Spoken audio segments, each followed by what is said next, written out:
हम बात करते हैं कि हम ना कुछ एक मॉड्यूल बनाते हैं। आप लोगों को मैंने कहा था ना, मॉड्यूल एक बड़ी इंपॉर्टेंट चीज होती है। तो हम एक छोटा सा ना एक प्रोजेक्ट टाइप चीज क्रिएट करते हैं। इस प्रोजेक्ट में हम ये करते हैं, मैं यहाँ पर एक डायरेक्टरी बना लेता हूँ, फोल्डर प्रोजेक्ट की। ठीक है, प्रोजेक्ट बनाते हैं और इस प्रोजेक्ट के अंदर हम बनाते हैं पूरा एक एनवायरनमेंट। फॉर एग्जांपल मेरे पास एक डेव एनवायरनमेंट भी है, मेरे पास एक प्रॉड एनवायरनमेंट भी है, मेरे पास एक स्टेज एनवायरनमेंट भी है। स्टेजिंग लिख लेते हैं। ठीक है, मेरे पास 3 एनवायरनमेंट्स बने हुए हैं। एक मिनट, ये जो बाकी फाइल्स है ना, इनको हम चले ऐसे ही रहने देते हैं। ये हमारा सेपरेट पूरा प्रोजेक्ट है। ठीक है, प्रोजेक्ट की हम इसमें अब डायरेक्टरी में जाके काम करेंगे, यहाँ पर नहीं करेंगे। हम यहाँ से ना, देखा कि मैं एलएस करता हूँ तो यहाँ से मैं प्रोजेक्ट में चला जाता हूँ। प्रोजेक्ट, पी कैपिटल है उसका। तो मैं इधर आ गया। अब देखें यहाँ पे कुछ नहीं है, ये 3 फोल्डर्स पड़े हुए हैं। अब यहाँ पर हम चलाएंगे। ठीक है, वो पिछले हम चीजें बंद कर देते हैं। हमें ये भी नहीं चाहिए, ये भी नहीं चाहिए, ये भी नहीं चाहिए, ये भी नहीं चाहिए। ठीक है, हमने ये बंद कर दी। अब हमें चाहिए क्या? हमें चाहिए कि हम एक प्रोजेक्ट बनाए जिसमें हम मॉड्यूल्स बनाते हैं। मॉड्यूल का मैंने आपको फंक्शन क्या बताया था, कि हम एक ऐसा कोड बनाने की कोशिश करते हैं जिसको हम ज्यादा से ज्यादा यूनिक बनाएं। तो हम यहाँ पर एक डायरेक्टरी बनाते हैं जिसका नाम रखते हैं मॉड्यूल्स। मॉड्यूल के अंदर हम मॉड्यूल बनाते हैं, जिस तरह एक S3 का मॉड्यूल है, EC2 का मॉड्यूल है, हम ये मॉड्यूल बना सकते हैं। मैं यहाँ पर सबसे पहले एक मॉड्यूल बनाता हूँ, एक और फोल्डर। देखिए फोल्डर के अंदर फोल्डर, इसमें फोल्डर स्ट्रक्चर बहुत इंपॉर्टेंट होता है। अब मैं यहाँ पर VPC का एक फोल्डर बना लूंगा, यहाँ पर मैं एक और फोल्डर बना लूंगा, लाइक RDS का फोल्डर बना लेते हैं। तो हम यहाँ पर EC2 को बनाना है, EC2 को बना लें, लाइक कि मैं EC2 बना लेता हूँ। यहाँ पे बना लेता हूँ S3 का बना लेता हूँ। तो ये सारे हमारे पास मॉड्यूल्स हैं। मॉड्यूल वो डायरेक्टरी होती है जहां पर हम अपने कोड को इस तरह डिजाइन करते हैं कि वो किसी भी जगह से चल सके। उनकी वैल्यूज जब मैं उनको प्रोवाइड करूँ ना, तो वो इतना यूनिक किस्म का कोड होना चाहिए कि वो डायनेमिक हो, कि आप उसमें अपनी वैल्यूज पुट करें और वो आपकी वैल्यूज के अकॉर्डिंगली वो चीज क्रिएट कर दे। यानी उसमें हम हार्ड कोड नहीं करते। लाइक का जिस हार्ड कोड का मतलब क्या है, कि जिस तरह मैंने यहाँ पर EC2 के अंदर ये देखें, नाम भी हार्ड कोड किया हुआ है, AMI ID भी हार्ड कोड की हुई है, टाइप भी हार्ड कोड की हुई है। It's not good. ये कभी भी इतना डायनेमिक नहीं है, ये स्टैटिक है। डायनेमिक कैसे करना है अब हम वो देख लेते हैं। ठीक है, तो हमें किस तरह से करना है। फॉर एग्जाम्पल अगर मैंने VPC बनाना है, मैं यहाँ पर VPC में जाता हूँ, क्योंकि मैं आपको VPC की प्रैक्टिस करता हूँ। VPC ना, honestly speaking, it's little little difficult. जिसने कभी VPC मैनुअली नहीं ना बनाया है यहाँ से, वो ऑब्वियसली मैं उसको ये पूरी तरह से गाइड ही नहीं कर सकता कि क्या नाम है, उसको ऑटोमेट कैसे करना है। क्योंकि इतना टाइम भी नहीं कि मैं आपको यहाँ पर पूरा VPC बना के दूं, because VPC is a big thing. VPC में काफी सारी चीज आती है, मैं आपको दिखा देता हूँ। VPC के अंदर जो इंपॉर्टेंट चीजें हैं, एक एक छोटा सा वॉक थ्रू दे देता हूँ। कि VPC में VPC बनता है, उसके अंदर VPC के अंदर सबनेट्स बनते हैं। क्या को पब्लिक सबनेट्स बनाने हैं, प्राइवेट बनाने हैं, क्या बनाना है। राउट टेबल्स बनते हैं। फिर हम उन सबनेट्स को राउट टेबल के साथ अटैच करते हैं। प्राइवेट को प्राइवेट के साथ करते हैं, पब्लिक को पब्लिक के साथ करते हैं। पब्लिक वाला जो राउट टेबल होता है उसको इंटरनेट गेटवे के साथ लगाते हैं। प्राइवेट वाला जो राउट टेबल होता है उसको हम नेट गेटवे के साथ लगाते हैं। तो ये पूरा एक स्ट्रक्चर है जिसके अंदर elastic IPs, and point, VPC pairing, it's a big thing. It's a complete virtual data centre जो हम यहाँ पर क्रिएट कर सकते हैं। तो it's a very big thing. It's a very very important topic, specially about the AWS। जब भी कभी आप कभी AWS क्लाउड पढ़ेंगे तो it's really very important topic. और AWS के सोल्यूशन आर्किटेक्ट एसोसिएट के एग्जाम में VPC में से बहुत सवाल आते हैं, बहुत ज्यादा एग्जाम में सवाल आते हैं। तो अब हम कोशिश करते हैं मैं आपको किस तरह चीजें एक्सप्लेन कर सकूं। तो हम यहाँ पर मॉड्यूल बनाते हैं। हम यहाँ पर एक VPC की फाइल बनाएंगे सबसे पहले, VPC.tf। मेरे पास कोड बना हुआ है, मैं कोशिश करता हूँ, मैं कोड टाइम नहीं लगाता, मैं वो कोड कॉपी पेस्ट करके ना आपको एक्सप्लेन कर दूं, ताकि आप लोगों के लिए ना थोड़ा सा मेरे ख्याल से वो ज्यादा आसान रहेगा। Otherwise I think it takes time. ठीक है, तो ये पूरा प्रोजेक्ट है जो मैं आपको अभी एक्सप्लेन करूँ।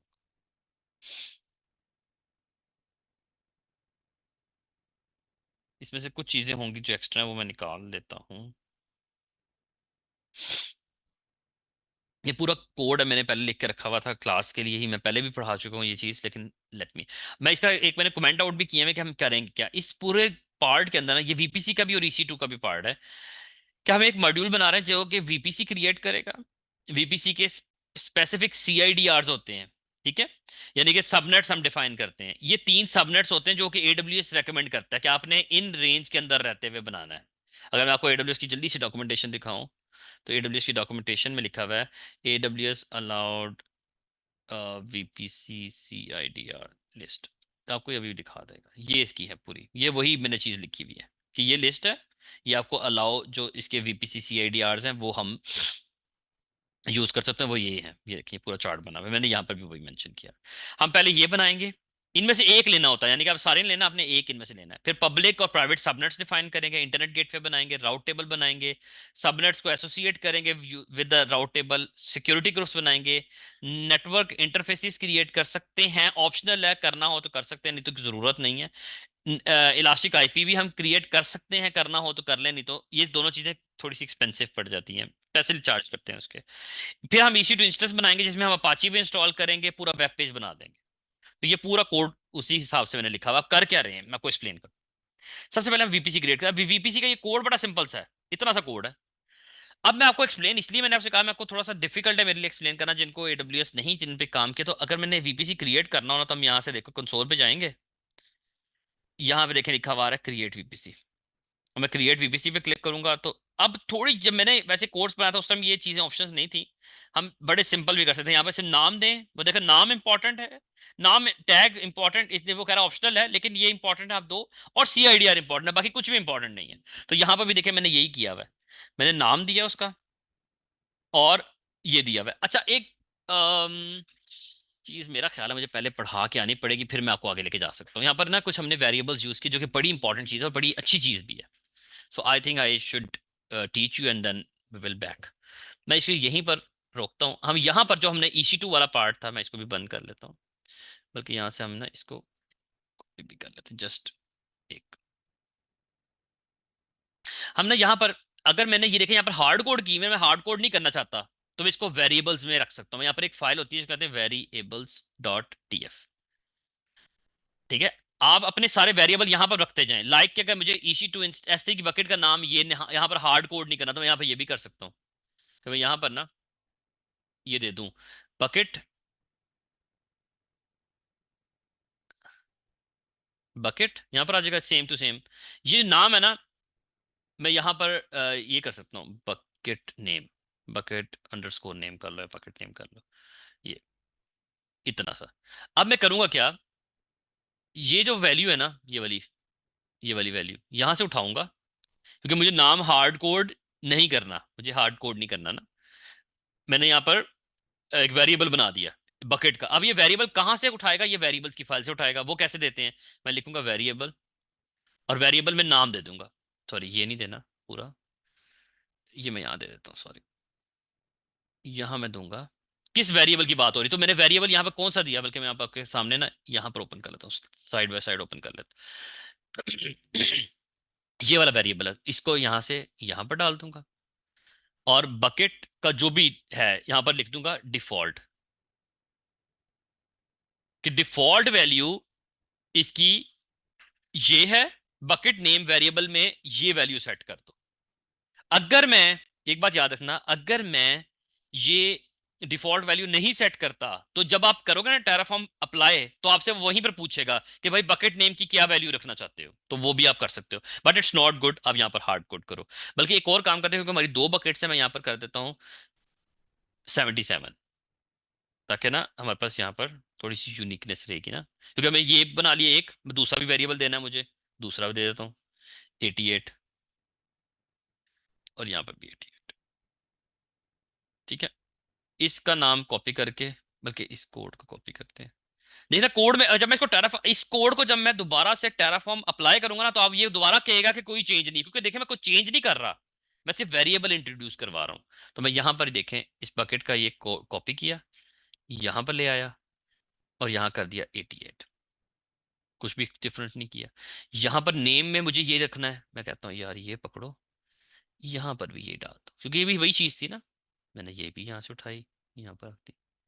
मैं कहता हूँ यार ये जो इन्वायरमेंट है ना, ये भी तुमने यहीं से उठाना है, तो यहाँ से उठा लेते हैं। यहाँ पर एक और वेरिएबल बना लो, उसका नाम रख लो बकेट ENV के नाम से रख लेते हैं, बकेट ENV 88 कर लेते हैं, एक वो कर लेते हैं। यहाँ पर हम कर दिया था प्रॉड किया हुआ है यहाँ पर, हाँ ये प्रॉड है, P कैपिटल से प्रॉड है,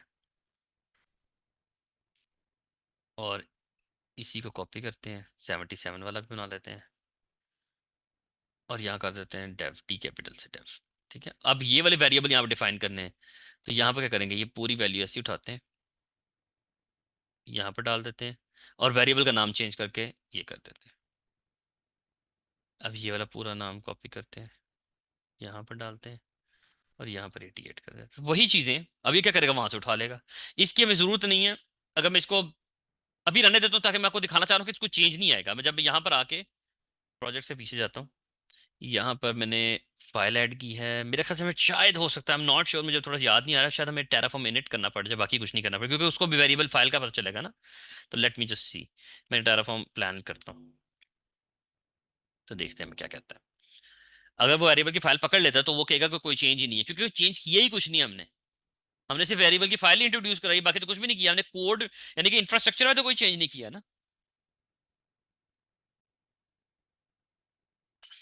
तो देखिए उसने रिफ्रेश किया, रिफ्रेश करने के बाद उसने यहाँ पर, अच्छा ये एक ना वर्जन का इशू है। मुझे जहाँ तक याद पड़ रहा है कि वो ब्रैकेट्स नहीं लेता।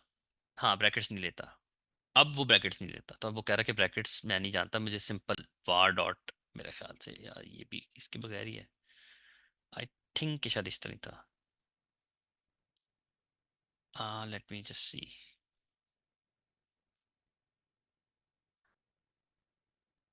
कुछ छोटा सा ब्रेक लगे ना, अगर आप अपने यानी कि वो रेगुलरली ना यूज कर रहे हो, तो आप सेंटेक्स थोड़ा सा भूलने लग जाते हो। मैंने कुछ, मेरे ख्याल से 6-8 महीने से भी टेराफॉर्म किसी प्रोजेक्ट पे काम नहीं कर रहा, तो मुझे भी थोड़ा सा ना, आई थिंक ये चल जाएगा, आई थिंक ये इसी तरह ही था। ये किसी पुराने वर्जन में इस तरह से होता था, अब वो इस तरह से यूज कर रहे हैं, तो ये समटाइम इशू आ जाता है। पहले ये वार्निंग में देता था, ये एरर भी नहीं देता था। अभी भी मुझे लगता है शायद ये ऐसे कि लाइन 2 में मैंने बकेट वर्जन, ठीक है, ठीक है, हाँ वो कह रहा है अप टू डेट है, कोई चेंज नहीं है। उसने कोड पकड़ लिया, उसने कहा मैंने रिफ्रेश भी कर लिया, इसमें कोई चेंज ही नहीं। देखिए कोई चेंज था ही नहीं, मैं तो सिर्फ वेरिएबल इंट्रोड्यूस करवाए हैं। तो बात है कि अब ये कोड बड़ा जेनेरिक्स है, यानी कि डायनेमिक हो गया ना, कि मैं अब कभी भी मुझे कोई चीज चेंज करनी है, मैं यहां पर चेंज करूंगा और ये यहां पर अप्लाई हो जाएगा। तो यही चीज यहां पर भी मैं करने लगा था। मैं वापस आता हूँ अपने काम के ऊपर, कि अगर मैं प्रोजेक्ट में जाता हूँ, वीपीसी के अंदर मॉड्यूल्स में वीपीसी में जाता हूँ, तो यहाँ पर देखें, अच्छा वो फाइल मैंने सेव नहीं की थी, let me just copy it again. ये थी, तो मैं आपको ये सेव भी कर दी मैंने। ये यहाँ पर देखें, मैं आपको अब आपको मेरे को समझ आएगा कि देखिए यहाँ पर उसने क्या किया, वेरिएबल्स डिफाइन किए मैं, कि भाई CIDR जरूरी था वो भी ले लो, नाम जरूरी था वो भी ले लो। मैंने यही बताया ना कि दो चीजों की जरूरत थी वीपीसी में, नाम और CIDR। चलो जी ये काम हो गया। अगला काम क्या किया होगा, अगला काम उसने किया है internet gateway create. Internet gateway create करना सबसे आसान है, क्योंकि इंटरनेट गेटवे में सिर्फ नाम ही देना होता है। अगर मैं इंटरनेट गेटवे में जाऊँ क्रिएट को, तो सिर्फ नाम पूछ रहा हूँ, कुछ भी नहीं कर रहा। तो यही चीज यहाँ पर ले आओ। हमने क्या किया, हमने कहा इंटरनेट गेटवे क्रिएट करो जस्ट नाम के साथ, वो एनवायरमेंट का एक वो सिर्फ टैग, ये टैग से रिलेटेड है, बाकी कुछ भी नहीं इसको चाहिए। तो ये क्या करेगा, एक इंटरनेट क्रिएट कर देगा, इंटरनेट गेटवे क्रिएट कर देगा, और एसोसिएट भी करेगा वीपीसी के साथ, क्योंकि देखिए आपका जो इंटरनेट गेटवे होता है ना, वो अटैच होता है वीपीसी के साथ। तो यहाँ पर वो भी कर, अब वो राउट टेबल्स क्रिएट कर रहा है ये। अगर राउट टेबल में जाऊं तो राउट टेबल बड़ा इजी होता है, उसमें भी सिर्फ नाम चाहिए होता है और वीपीसी चाहिए होता है। तो यहाँ देखें मैंने क्या किया है, राउट टेबल में गया है, नाम या वीपीसी दिया उसको, और ये उसका ये क्या कर रहा है, पब्लिक राउट टेबल राउट्स। अच्छा ये दो तीन काम इकट्ठे कर रहा है। थोड़ा सा आप लोगों के लिए डिफिकल्ट होगा, इसलिए मैं कह रहा हूँ कि आपको वीपीसी आना बड़ा जरूरी है। राउट टेबल में ना, जब हम राउट क्रिएट करते हैं ना, राउट टेबल क्रिएट करते हैं, तो हमें इसके बाद हमें राउट्स डिफाइन करने होते हैं। राउट्स का मतलब होता है पाथ, कि भाई मेरी आने वाली ट्रैफिक कहाँ जाए। तो यहां पर देखो, अगर मैं राउट्स पे क्लिक करूँ ना, ये कहीं राउट्स की ऑप्शन आ रही है, यहां पर वो कह रहा है कि यहां पर जितनी भी ट्रैफिक आएगी मैं उसको कहाँ भेजूंगा, इंटरनेट गेटवे पे। तो ये देखिए क्या कर रहा है, दो तीन काम यहाँ कोड में हो रहे होंगे। वो कह रहा है मैं क्रिएट भी करूंगा, मैं अटैच भी कर रहा हूँ वीपीसी के साथ, मैं राउट्स क्रिएट भी कर रहा हूँ, और मैं उसको इंटरनेट गेटवे के साथ भेज भी रहा हूँ। और ये आपका वो राउट टेबल है, जिसका नाम मैं ये रखूंगा, और ये उसके एनवायरमेंट वेरिएबल्स होंगे। ठीक है। फिर वो पब्लिक सबनेट क्रिएट कर रहा है, ये सबनेट्स की ऑप्शन है, सबनेट क्रिएट करेगा। सबनेट भी नाम चाहिए होते हैं और CIDR चाहिए होता है, और वीपीसी मेरे ख्याल से वीपीसी आएगा। मैंने वीपीसी दिया, देखें नाम पूछ रहा है, अवेलेबिलिटी जोन पूछ रहा है, CIDR पूछ रहा है। यहाँ देखें उसने क्या किया हुआ है, वीपीसी पूछा, CIDR पूछा, और अवेलेबिलिटी जोन पूछा। नाम शाम उसने ले लिए। तो I know that little bit difficult for you, जिनको वीपीसी नहीं क्रिएट किया, इट्स लिटिल डिफिकल्ट। लेकिन I just wanted to show कि भाई कैसे टेराफॉर्म काम कर रहा है। It's not difficult. अगर आप लोग मैनुअली काम कर रहे होगे आपके लिए डिफिकल्ट नहीं होगा। ऑब्वियसली उस बंदे के लिए डिफिकल्ट है कि जिसने पहले नॉलेज ही नहीं है क्लाउड का, वो कैसे टेराफॉर्म पे काम करेगा। तो there is a blocker, there is a prerequisite, तो उसको हमें फॉलो करना पड़ेगा। लेकिन I just want to show you कि कैसे सारा कुछ होता है। ये कोड है, इसमें देखिए सिक्योरिटी ग्रुप्स भी क्रिएट किए हमें, इनबाउंड एंड आउटबाउंड, इसको इंग्रेस और एग्रेस कहते हैं। इनकी ट्रैफिक कैसे चलेगी ये सारा कुछ डिफाइन हुआ हुआ है।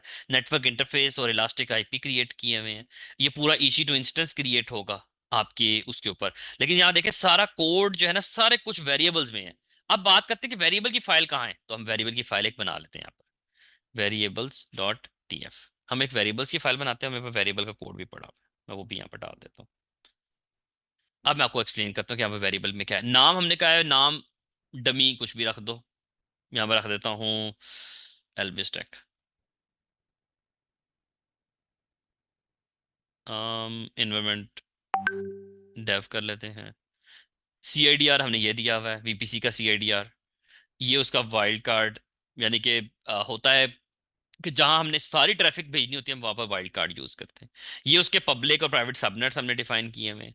ये उसका अवेलेबिलिटी जोन है। मेरे ख्याल से मैं अवेलेबिलिटी जोन जो यूज कर रहा हूँ वो ईयू वेस्ट 1 है, तो मैं यहाँ पर ये अपडेट कर देता हूँ 1।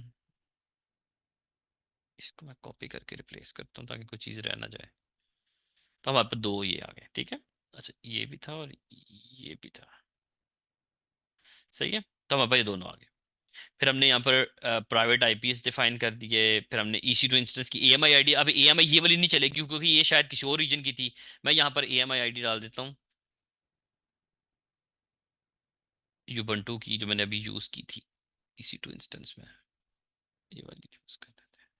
देखिए अब हम लोग कहाँ डिफाइन कर रहे हैं, कहाँ चेंजेस कर रहे हैं, हम लोग चेंजेस कर रहे हैं वेरिएबल की फाइल में।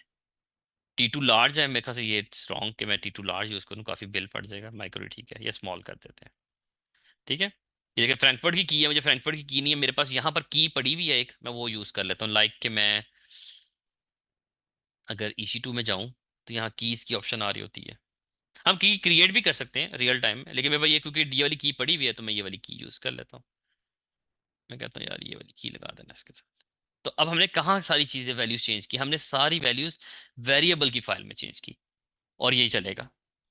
आखिर में एक और फाइल भी इंट्रोड्यूस करवा देता हूँ आप लोगों के लिए, एक बहुत मजे की फाइल है जिसका नाम है outputs.tf। ये क्या काम करती है कि आप चाहते हैं कि यार जब मैं यहाँ पर अप्लाई करूँ ना, नीचे यहाँ पर कोड अप्लाई करूँ, तो मुझे यहीं पर दिखा दे कि भाई मेरे कौन कौन से तुमने रिसोर्सेज क्रिएट किए, तो उनकी आउटपुट भी यहाँ दिखा दे। तो मैं यहाँ से ये आउटपुट की बड़ी मजे की सिंपल सी फाइल होती है कि मैं कह रहा हूँ मुझे प्राइवेट आईपी दिखा दे, पब्लिक आईपी दिखा दे, सर्वर का आईडी दिखा दे, वीपीसी का नाम दिखा दे यहाँ पर। तो ये मैंने सारी वैल्यूज वही वेरिएबल से गेट की है कि जब बनेगा तो मुझे ये वैल्यू चाहिए, जब बनेगा तो मुझे पब्लिक सबनेट प्राइवेट सबनेट्स दिखा दो।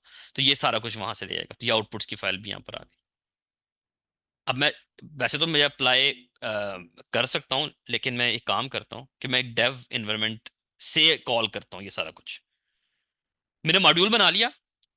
अब मैं कहता हूँ यार मैं किसी और मॉड्यूल को नहीं बनाता, मैं सारा कुछ इसी तरह ही छोड़ देता हूँ, क्योंकि अब मुझे लगता है आप लोग डिस्ट्रैक्ट हो जाओगे, थोड़ा टाइम ज्यादा भी हो जाएगा, अगली क्लास भी शुरू होनी है। तो मैं यहाँ क्या करता हूँ, यहाँ एक फाइल बनाता हूँ डेव के अंदर। देखिए मैं डेव से कॉल करना है, मैं डेव के अंदर जाके बनाता हूँ main.tf। अभी मैं एक ही फाइल से ये सारा कुछ कॉल करता हूँ, मैं सारा यही कॉल कोड कॉपी करता हूँ क्योंकि मैं चाहता हूँ मेरी जो टीएफ फाइल है वो यही यूज हो यहाँ पर भी। नहीं तो मैं डिफरेंट भी कर सकता हूँ, लाइक के मैं कहता हूँ यार मुझे एक और बकेट बना दो इस नाम से। मैं इस नाम की एक और बकेट बनाता हूँ, उसमें रखवा लेता हूँ क्योंकि ये प्रोजेक्ट्स डिफरेंट है। तो लेट्स सी, मैं यहाँ पर एक बकेट, ये मैनुअली बनानी है। एक बात याद रखना इंटरव्यू के लिए नोट कर लेना। शायद आपसे कोई इंटरव्यूअर जो आपको थोड़ा सा डिस्ट्रैक्ट कर सके, वो आपसे शायद कहे कि क्या हम स्टेट फाइल भी टेराफॉर्म के थ्रू बना सकते हैं। तो आपको हाँ बना सकते हैं, but it's not recommended, because Terraform के थ्रू अगर स्टेट फाइल बना दी तो वो तो फायदे कोई ना ना हुआ। तो हम हमेशा जो स्टेट फाइल है ना वो मैनुअली बनाते हैं, उसको मैनुअली सिक्योर करते हैं कंसोल से, ठीक है। तो हमें ये कभी भी नहीं करना चाहिए। तो मैंने ये दे दिया सब कुछ। अच्छा मैं डेव एनवायरनमेंट ही है। अब मैंने यहां से बैठ के अपने उस कोड को करना है यूज, ठीक है। तो मैं कैसे करूंगा, मैं यहां पर ये कोड भी मेरे पास बना हुआ है, मैं ये आपको एक्सप्लेन कर देता हूँ। यहाँ पर अब हम लोग रिसोर्स नहीं देखा, हमें यहाँ पर रिसोर्स कहाँ बने, रिसोर्सेज तो यहाँ पर बने ना। देखिए वीपीसी के रिसोर्सेज यहाँ पर बने, मैंने यहाँ पर रिसोर्सेज की टर्मिनोलॉजी यूज की, रिसोर्स की। देखिए हर जगह पर रिसोर्स की टर्मिनोलॉजी। यहाँ से जब मैं कॉल करूंगा तो मैं यहाँ पर मॉड्यूल को कॉल करूंगा, तो मैं यहाँ देखे मॉड्यूल लिखा हुआ है मैंने। मैं कह रहा हूँ मैं एक मॉड्यूल बना रहा हूँ वीपीसी, जिसका पाथ कहां पर है, उसका पाथ है एक स्टेप पीछे, जहां पे मैं बैठा हूं इससे एक स्टेप पीछे निकलो, उसमें मॉड्यूल्स की डायरेक्टरी है, उसके अंदर एक वीपीसी का फोल्डर है, उसके अंदर सारा कोड पड़ा हुआ है। तो मैंने पूरा पाथ दे दिया उसको सबसे पहले। मैंने कहा भाई इसका जो नाम है, इन्वायरमेंट है, जितनी भी चीजें हैं ना, वो सारा कुछ वेरिएबल्स में से पड़ा हुआ है, तो वहां से उठा लो। समझ आया? मैंने यहां पर कुछ भी नहीं, मॉड्यूल को कॉल किया, उसका पाथ दिया कि वो कहां पर पड़ा हुआ है, तो ये उधर से उठा लेगा। इसको सेव करते हैं। और अब देखिए मैं अब AWS का मॉड्यूल नहीं यूज कर रहा। एक बात याद रखना, मैं AWS का मॉड्यूल नहीं यूज कर रहा, मैं अपना मैंने मॉड्यूल बनाया, ये अपना मॉड्यूल बनाया है। अब आपने VPC वाला मॉड्यूल यहाँ रख दिया, आप S3 वाला यहाँ पर कोड रख देंगे, RDS का यहाँ पर कोड रख देंगे, आपके कोड इस तरह से चलेंगे। समझ आई? तो अब हम यहाँ लिखेंगे टेराफॉर्म, बाकी यहाँ नहीं लिखेंगे। मेरा वो प्रोजेक्ट है जहाँ पर, प्रोजेक्ट पी कैपिटल से था, सॉरी। प्रोजेक्ट के अंदर डेव के अंदर मैंने डेव से चलाना है ना। मैं डेव में देखें जहाँ ये फाइल पड़ी हुई, यहाँ पर आके मैं लिखूंगा टेराफॉर्म इनिट। मुझे अगर टेराफॉर्म प्लान करूंगा तो ये एरर देगा, क्योंकि वो कहेगा पहले इनिट करो। देखिए वो कह रहा है टेराफॉर्म इनिट करो। मैं इसको थोड़ा और बड़ा कर लेता हूँ। मैं यहाँ लिखूंगा टेराफॉर्म इनिट। ये देखिए मेरा कोड, मेरा मेरा जो मॉड्यूल है उसको लोड कर रहा है। वो मेरे मॉड्यूल को लोड करके टेराफॉर्म से अगर उसका लिंक हो गया S3 से, सॉरी, तो अब वो कह रहा है मेरा, मैं आपके उसके प्लगइन सेटअप कर देता हूँ, सारे इंस्टॉल कर देता हूँ। इनिशियलाइज करने के बाद वो आपको गो हेड देगा आगे के लिए। ठीक है, तब हम थोड़ा सा वेट करते हैं कि हमारे सारे प्लगइन सेटअप हो जाएं, and then we will apply it.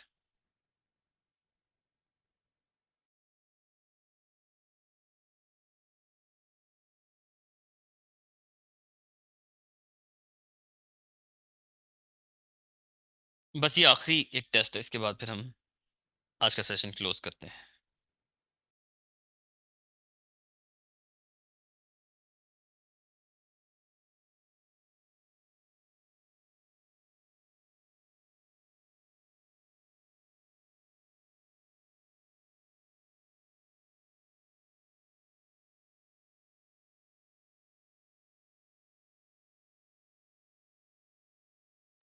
Next week में सर टेराफॉर्म कंटिन्यू होगा या कुबरनेट? इट डिपेंड्स, नेक्स्ट वीक बताऊंगा। अच्छा अब ये हो गया है। अब मैं यहाँ पर सिंपल लिखता हूँ टेराफॉर्म प्लान। तो अब ये हमारे पास, अगर मेरा सारा कोड ठीक है, ये मेरे मॉड्यूल को यूज करके मुझे सजेस्ट करेगा कि मैं आपका ये VPC with this CIDR with this subnets routable internet gateway सब कुछ मैं ऐसे क्रिएट करके दूंगा। तो यहाँ पर बहुत सारे रिसोर्सेज होंगे इस दफा, क्योंकि VPC के अंदर ही कुछ 5-7 तो रिसोर्सेज हैं। फिर EC2 is a separate resource, तो it's a big result we should have.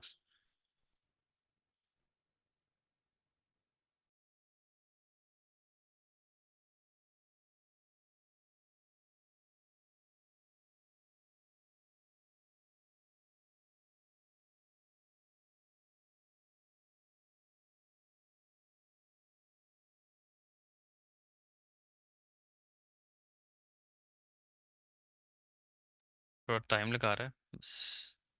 इसमें वर्बोसिटी की भी एक मेरे ख्याल से कमांड होती है, जिससे हम ना देख सकते हैं कि बैकएंड पे ये क्या कुछ रेडी कर रहा है, बट इट्स नॉट नीडेड। हमें लिए जो इम्पोर्टेंट है वो टेराफॉर्म प्लान का रिजल्ट इम्पोर्टेंट है।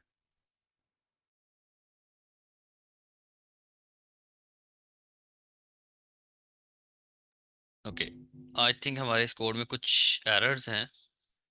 अम्म अच्छा, अनडिक्लेयर्ड इनपुट वेरिएबल, कुछ हमने वेरिएबल्स ऐसे डिक्लेयर किए हुए हैं जो कि हम लोगों ने डिफाइन नहीं किए हुए। लाइक कि हम लोगों ने वो अपनी फाइल्स में डिफाइन नहीं किए हुए, तो जिसकी वजह से वो दे रहा है। तो वेरिएबल्स दिस ब्लॉक, चेक कर लो ये कहाँ पर है, एग्जिस्ट करता है।